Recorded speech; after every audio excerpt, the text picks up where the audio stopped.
Hi everyone, welcome to our YouTube channel keep it simple. आज के video में हम बात करेंगे एक्स डेट और रिकॉर्ड डेट की, क्योंकि 27 जनवरी 2023 से पहले सभी प्रकार के जो कॉर्पोरेट एक्शंस होते थे, चाहे वो डिविडेंड हो, राइट शेयर हो, बोनस शेयर हो, स्टॉक स्प्लिट हो, तो उनके लिए जो एक्स डेट है वो रिकॉर्ड डेट से एक दिन पहले होती थी। लेकिन क्योंकि अब हम T+2 की जगह T+1 सेटलमेंट प्रोसेस में पूरी तरह से मूव कर चुके हैं, तो 27 जनवरी 2023 के बाद से जो कॉर्पोरेट एक्शंस होते हैं, चाहे वो dividend, bonus share, right share या स्टॉक स्प्लिट हो, तो उन सभी के लिए जो एक्स डेट है वो रिकॉर्ड डेट के बराबर होगी, यानी कि सेम डे रिकॉर्ड डेट और एक्स डेट होगी। तो आज के वीडियो में हम इस टॉपिक को बहुत ही आसान एग्जांपल से समझने की कोशिश करेंगे। और आगे बढ़ने से पहले अगर आपने अभी तक चैनल को सब्सक्राइब नहीं किया तो प्लीज सब्सक्राइब करके हमें मोटिवेट कीजिए। तो सबसे पहले अगर हम बात करें कि भाई ये रिकॉर्ड डेट और एक्स डेट होती क्या है, तो रिकॉर्ड डेट तो बहुत ही आसान भाषा में वो डेट होती है जिस दिन कोई भी कंपनी जो कि लिस्टेड कंपनी होती है, वो चेक करती है कि कोई भी कॉर्पोरेट एक्शन जो उनको देना है, चाहे वो डिविडेंड देना हो, राइट शेयर इशू करने हो, बोनस शेयर इशू करना हो या अपना स्टॉक स्प्लिट करना हो, तो वो चेक करती है कि भाई हमारे एलिजिबल शेयर होल्डर कौन से हैं जिनको कि कॉर्पोरेट एक्शन का बेनिफिट मिलेगा। तो वो एलिजिबल शेयर होल्डर कैसे चेक करते हैं, तो वो चेक करते हैं कि भाई ऐसे कौन कौन से व्यक्ति हैं जिनके की डीमैट अकाउंट में हमारी कंपनी के शेयर पड़े हैं। तो जिस भी व्यक्ति के डीमैट अकाउंट में रिकॉर्ड डेट को शेयर्स होंगे, तो वो कॉर्पोरेट एक्शन के लिए उसको बेनिफिट मिल जाएगा। यानी कि अगर किसी कंपनी ने मान लो 17 फरवरी को डिविडेंड इशू करना है, तो वो 17 फरवरी को चेक करेगी कि भाई किस किस व्यक्ति के डीमैट अकाउंट में हमारी कंपनी के शेयर है। अगर किसी के अकाउंट में शेयर है तो उसको डिविडेंड दे दिया जाएगा, और जिसके अकाउंट में शेयर नहीं है उसको डिविडेंड नहीं मिलेगा। और एक्स डेट की अगर बात की जाए, तो एक्स डेट अगर हम 27 जनवरी 2023 से पहले की बात करें, तब हम T+2 सेटलमेंट प्रोसेस फॉलो करते थे। यानी कि अगर आप मंडे को कोई शेयर खरीदते हैं, तो वो वेंसडे को जाकर के आपके डीमैट अकाउंट में आता था, यानी कि 2 दिन उसको लगते थे आपके डीमैट अकाउंट में आने में। तो उसमें मंडे को बोला जाता था लास्ट कम डिविडेंड, यानी कि जो भी शेयर प्राइस है मंडे को, उसमें डिविडेंड इंक्लूडेड है। ट्यूसडे को वो एक्स डिविडेंड डेट हो जाती थी, यानी कि रिकॉर्ड डेट से एक दिन पहले उसको बोला जाता था कि भाई आज ये एक्स डिविडेंड हो गई। और नॉर्मल सरकमस्टांसेस में उस कंपनी का जो शेयर मंडे को जो भी प्राइस होता था, मान लो मंडे को 1000 रुपए शेयर का प्राइस है और उस कंपनी ने 10 रुपए का डिविडेंड डिक्लेयर किया है, तो नॉर्मल सरकमस्टांसेस में ट्यूसडे में आप देखोगे कि उस कंपनी का शेयर 990 रुपए में मिल रहा होता था। हालांकि कोई अगर अच्छी पॉजिटिव न्यूज आई है, मार्केट का सेंटीमेंट पॉजिटिव है, तो हो सकता है कि 1000 या 1000 से ऊपर भी खुले, और नेगेटिव न्यूज आई हो तो हो सकता है कि ये 970 960 पे भी खुले। लेकिन नॉर्मल सरकमस्टांसेस में अगर कुछ भी नहीं हुआ उस स्टॉक में, तब भी डिविडेंड के अमाउंट से उस स्टॉक का जो प्राइस है आप कम होते हुए देखते थे। तो इसलिए ट्यूसडे को एक्स डिविडेंड बोला जाता था। कि अगर कोई व्यक्ति क्योंकि शेयर सस्ता हो गया है और वो चाहता है कि भाई मुझे डिविडेंड का भी बेनिफिट हो जाए, तो वो ट्यूसडे को अगर शेयर खरीदता है, तो उसके अकाउंट में वो शेयर आएंगे थर्सडे को। लेकिन कंपनी ने वेंसडे डेट रखी हुई है रिकॉर्ड डेट, तो वेंसडे को उसके डीमैट अकाउंट में शेयर नहीं होंगे, तो उसको डिविडेंड का फायदा नहीं मिलेगा।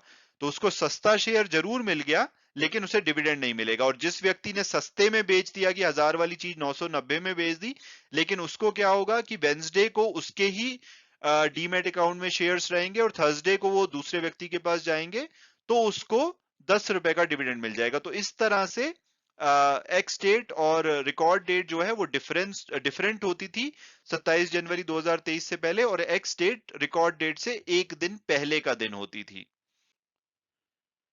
और अब अगर बात की जाए कि भाई T+1 सेटलमेंट प्रोसेस के बाद क्या हुआ है, तो T+1 सेटलमेंट प्रोसेस क्या है, इसको अगर आप समझना चाहते हैं तो आप मेरा ये वीडियो देख सकते हैं, इसका लिंक मैं यहाँ पे भी दे दूंगा।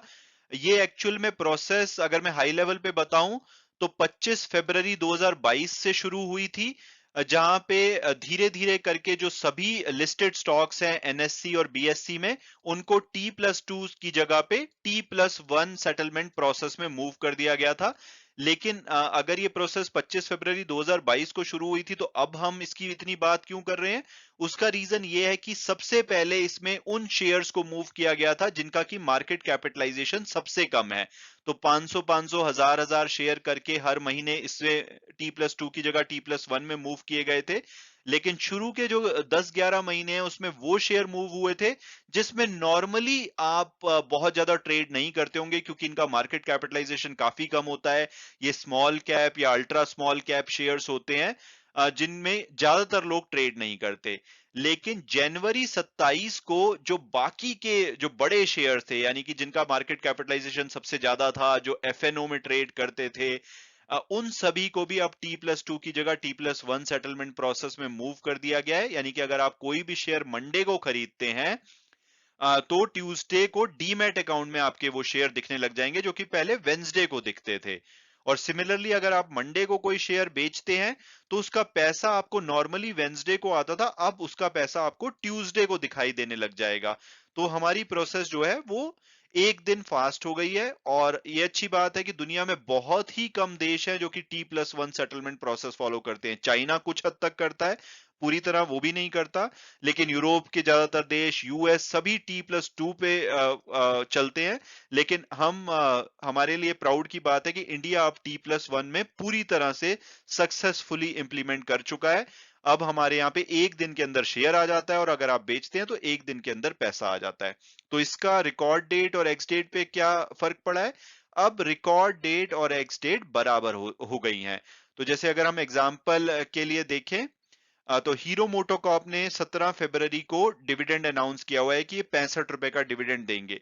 तो पुराने केस में क्या होता, अगर हम T+2 में ही होते तो आपको 15 फरवरी तक हीरो मोटोकॉर्प का शेयर लेना होता, तभी आपको डिविडेंड का फायदा मिलता। अगर आप 16 फरवरी को लेते तो आपको डिविडेंड का फायदा नहीं मिलता।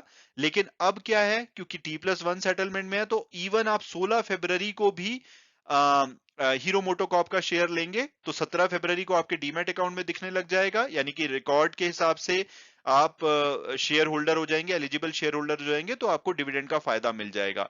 लेकिन अब जो एक्स डेट है वो रिकॉर्ड डेट वाले दिन होगी, यानी कि जो डिविडेंड की एडजस्टमेंट है प्राइस में वो 17 फरवरी को ही होगी। 16 फरवरी को अगर ये शेयर मान लो 2565 के आसपास ट्रेड करता है तो फ्राइडे जो कि रिकॉर्ड डेट है और अब एक्स डिविडेंड डेट भी है, उस दिन आप देखोगे कि नॉर्मल सर्कमस्टांसेस में इसका शेयर प्राइस 65 रुपए से कम हो जाएगा। तो जो पहले 16 फरवरी को होता T+2 के केस में, अब वो 17 फरवरी को होगा। तो ये एक इंपॉर्टेंट चेंज है। मुझे लगता है कि आपको जानना जरूरी है ताकि आप राइट टाइम पे अगर कोई भी शेयर को खरीदना बेचना चाहते हैं तो आप अकॉर्डिंगली कर सकें। इसके अलावा मैंने एक पिछले वीक हीरो मोटोकॉर्प का एक्स्ट्रा ऑर्डिनरी डिविडेंड की एडजस्टमेंट को लेकर के एक वीडियो अपलोड किया था। मैं माफी मांगना चाहूंगा कि यहाँ पे मैंने गलती से ये बोल दिया था कि 16 फरवरी एक्स डेट होगी।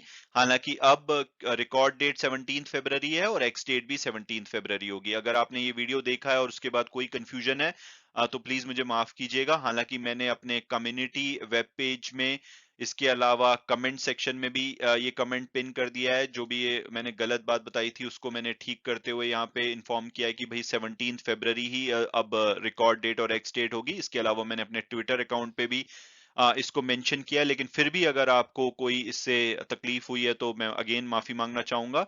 और इससे रिलेटेड कोई भी क्वेश्चन आपके मन में है तो प्लीज आप कमेंट सेक्शन में लिखिए, मैं उसका डिटेल में आंसर देने की कोशिश करूंगा। मैं उम्मीद करता हूं कि आपको ये वीडियो पसंद आया होगा और आपने कुछ नया जाना होगा। Thanks so much for watching the video and God bless you all.